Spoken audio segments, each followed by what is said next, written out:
Bienvenue à vous dans cette nouvelle vidéo d'actualité auto. On se retrouve aujourd'hui pour faire un point sur les actus les plus importantes de ces dernières 24 heures. On va parler beaucoup de voitures allemandes aujourd'hui. On va déjà parler de Audi, chez qui la crise automobile s'accentue et s'aggrave de jour en jour, puisque Audi vient d'annoncer une nouvelle vague de licenciements massifs. On parlera également d'une autre marque du groupe Volkswagen, Porsche, qui annonce un retard colossal sur le développement de ses prochaines sportives électriques. On parlera aussi d'usines allemandes Tesla, dans lesquelles sont dénoncés des comportements toxiques et des pratiques abusives à l'encontre des salariés. Ce sont les sujets de la vidéo du jour, vidéo qui aura un montage très light pour aujourd'hui. Je vous en parlais dans la vidéo de dimanche, j'ai une semaine très chargée côté boulot. Ce sera probablement pareil pour la vidéo de demain et pour les vidéos du week-end. Vous pouvez donc écouter cette vidéo comme si c'était un podcast en faisant une autre activité. Normalement, vous ne manquerez aucune information. Et comme d'habitude, si la vidéo vous plaît et qu'elle vous a intéressé, je compte quand même sur vous pour le montrer en laissant un like, en vous abonnant et en commentant pour donner votre avis sur l'actualité du jour.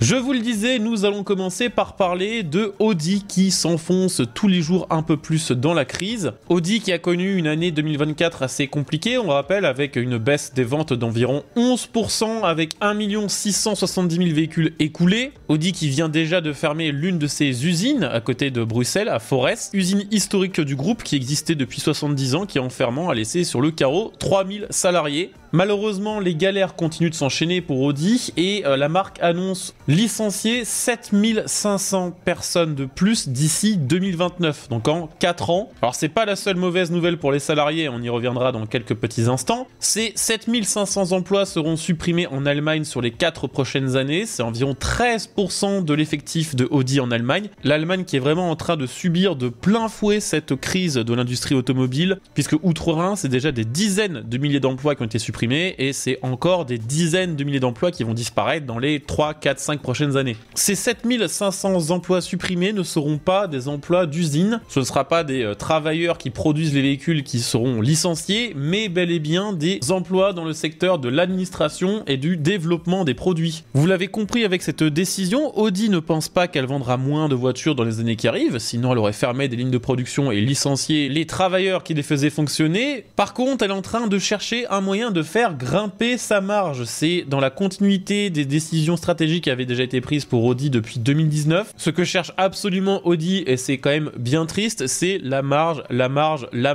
Audi veut faire plaisir à ses actionnaires et à ses investisseurs et va chercher à gagner le plus d'euros possible par véhicule vendu. Alors ce n'est pas la seule mauvaise nouvelle pour les employés de chez Audi, puisque dans un nouveau communiqué de presse de chez Audi, on nous dit ceci, et je cite: « La réduction prévue des effectifs s'accompagne d'une focalisation claire sur le portefeuille et d'une réduction de la bureaucratie. Ces derniers mois, l'entreprise a déjà considérablement réduit le nombre de directives et de comités. Par ailleurs, l'entreprise prévoit de réduire ses coûts de personnel en ajustant les rémunérations supérieures à la convention collective et les rémunérations variables des salariés en fonction de l'échelle salariale. La direction et le directoire y contribuent également de manière significative. » En gros, pour traduire ce qui vient d'être dit, il va y avoir des licenciements, mais il va aussi y avoir des réductions de salaire. Tous les salaires dont les revenus mensuels sont supérieurs à ceux qui sont définis par la convention collective verront leur salaire réduit pour le même travail fourni. Et ce qu'appellent les rémunérations variables, je suppose que ce sont les primes annuelles ou les primes de résultat, eh bien toutes ces primes, tous ces petits bonus seront aussi supprimés ou réduits, de sorte, encore une fois, à produire autant mais moins cher, et donc à augmenter la rentabilité au final et remplir les poches des actionnaires. La petite puterie au passage, ce sont les déclarations de Jörg Schlagbauer, président du comité d'entreprise générale, qui, dans un même temps, explique que, et je cite, « Les salariés d'Audi contribuent largement à rendre l'entreprise à nouveau résistante aux intempéries et pérennes. Au total, les salariés d'Audi investissent des millions d'euros dans leur propre avenir. » Alors pour traduire, les dirigeants reconnaissent que ce qui fait tenir Audi, ce sont les travailleurs. Jusqu'ici, pas de surprise, c'est comme ça que ça fonctionne dans toutes les grandes entreprises. Si vous supprimez les travailleurs, il n'y a plus rien qui est produit et il n'y a plus rien à vendre. Mais explique aux salariés qu'ils vont devoir se serrer la ceinture et accepter d'avoir des salaires plus faibles pour que l'entreprise puisse durer dans le temps. Alors il y a une contrepartie quand même, c'est que la direction de Audi s'engage à prolonger la garantie de l'emploi qui exclut des licenciements économiques économique pour une durée de 4 ans, c'est-à-dire jusqu'à 2033. En tout cas pour les employés restants qui travailleront encore chez Audi après 2029. Par la même occasion, Audi a annoncé qu'elle allait investir 8 milliards d'euros d'ici 2029 pour accompagner la transition de ses usines allemandes vers le véhicule 100% électrique. On rappelle que le véhicule 100% électrique, c'est précisément ce qui est en train de tuer une marque comme Audi qui s'est jetée à bras et à corps dedans, pensant que ça allait être une aubaine et que tous les clients allaient en vouloir, pour au final se rendre compte seulement quelques mois après que ça ne prendrait pas. Et depuis, Audi fait littéralement n'importe quoi et court comme un poulet sans tête, prenant une décision et décidant l'exact opposé quelques semaines après. Certains diront que Audi est devenue une marque banale, générique sans intérêt qui vend très cher sa camelote et que c'est l'un des problèmes que rencontre la gamme actuelle de chez Audi. Les thermiques sont plus intéressants du côté de chez BMW ou de chez Mercedes. Et du côté des électriques,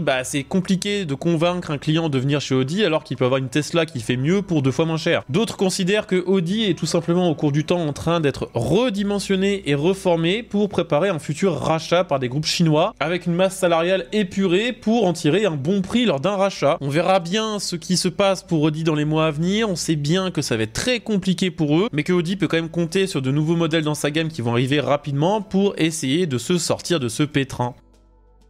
En parlant de pétrin, on va parler d'une autre marque du groupe Volkswagen, Porsche, qui s'est mis dans une belle sauce déjà depuis quelques années, en annonçant que sa prochaine Cayman et sa prochaine Boxster seraient des modèles 100% électriques. Depuis le début, cette annonce déjà fait peur aux clients, parce que quand on achète une Porsche, surtout un modèle à dimension sportive, c'est pour profiter du flat 6, mais ça fait aussi peur aux actionnaires, parce que tout le monde le savait depuis le début, que proposer une sportive électrique légère et marrante à conduire allait être un défi très compliqué à relever, y compris pour une marque comme Porsche. Les ennuis pour ces nouvelles Cayman et Boxster 100% électriques ont commencé il y a plusieurs mois déjà. On rappelle que ces modèles devaient arriver en 2025, mais que le développement de ces deux modèles avait déjà pris beaucoup de retard, notamment parce qu'il avait été extrêmement difficile pour Porsche de trouver une technologie de batterie permettant d'avoir à la fois une autonomie correcte, une haute puissance et surtout d'être légère, pour que ces voitures conservent une réelle dimension sportive. Donc le projet avait été reporté à 2026, et on vient d'apprendre que le projet allait être encore reporté probablement à 2027. Pourquoi ? Parce que après avoir eu beaucoup de mal à trouver une solution adéquate pour ses batteries, Porsche doit maintenant faire face à la fermeture de Northvolt. On en a parlé dans une vidéo il y a quelques jours. Northvolt, c'était le leader européen de la batterie, littéralement le plus gros fabricant. Il a fait faillite. Donc Porsche, après avoir eu beaucoup de mal à mettre au point les batteries de ces deux modèles, a maintenant beaucoup de mal à trouver un endroit où les faire fabriquer. Et on en arrive au point où l'arrivée même de ces modèles commence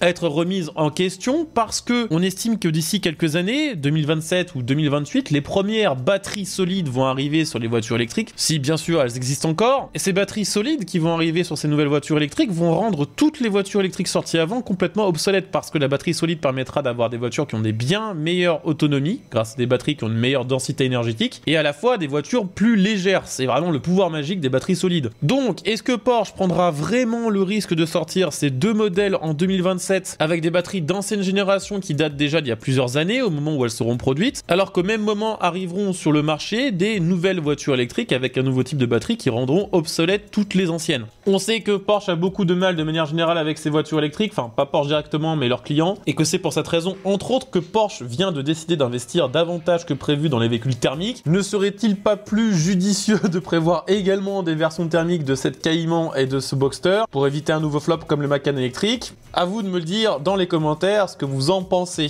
Et puis pour terminer, je voulais qu'on reste en Allemagne pour l'intégralité de cette vidéo. On va parler du syndicat allemand IG Metall qui accuse Tesla d'adopter des pratiques abusives à l'encontre de ses salariés, notamment à propos des salariés en arrêt maladie. Alors des pratiques abusives, il y en a dans toutes les grandes boîtes, malheureusement, mais d'après le syndicat IG Metall, ce serait en train de se dégrader et les conditions de travail de manière générale dans cette usine allemande, à côté de Berlin, la Gigafactory Tesla, se dégraderaient de jour en jour. Il y a des exemples de ces comportements abusifs tenus par la direction. Par exemple, maintenant, la direction n'hésite plus à demander aux salariés qui reviennent d'un congé maladie et qui ont pourtant fourni des certificats médicaux, plus de détails, la divulgation des diagnostics médicaux et la levée du secret médical, ce qui est évidemment illégal. Le but étant de mettre maintenant la pression sur les salariés pour qu'ils évitent de se mettre en arrêt, même s'ils sont malades. On parle également dans cette Gigafactory de retenue de salaire excessive qui dépasse les seuils légaux de saisie. Le but étant de pousser certains certains salariés vers une rupture de contrat conventionnel et ainsi